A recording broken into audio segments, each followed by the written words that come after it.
سن 1739 عیسوی، جب دہلی شہر تاج محل، چاندنی چوک اور لال قلعے کی شان سے جگمگاتا تھا، اچانک ایک خون کے دریا میں بدل گیا۔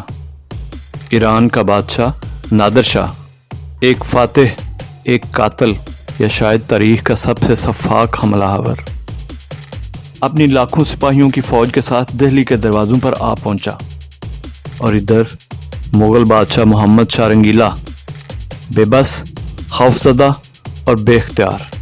شہر کے بازار لوٹ لیے گئے، شاہی خزانے کے دروازے ٹوٹ گئے، اور جب کچھ لوگوں نے بغاوت کی ہمت کی تو نادر شاہ نے وہ حکم دیا جس نے تاریخ کے سینے پر خون سے لکیر کھینچ دی۔ لال قلعے کی بالکونی پر کھڑا نادر شاہ اپنی تلوار ہوا میں بلند کر کے بولا، قتل عام کر دو۔ پھر جو ہوا وہ انسانیت کا سب سے سیاہ منظر تھا۔ دہلی کی گلیوں میں عورتیں چیختیں، بچے روتے، گھروں سے دھواں اٹھتا، ہر دروازہ ایک جنازہ بن گیا۔ کہا جاتا ہے نہر خون بہہ رہی تھی اور لال قلعہ واقعی لال ہو گیا تھا۔ جب سورج غروب ہوا تو دہلی کی فضا میں موت کی بو اور زمین پر خاموشی کی ایک چادر تھی۔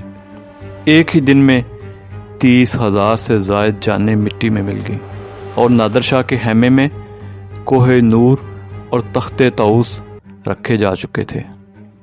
نادر شاہ چلا گیا، لیکن دہلی آج بھی اس دن کی چیخوں کو سن سکتی ہے۔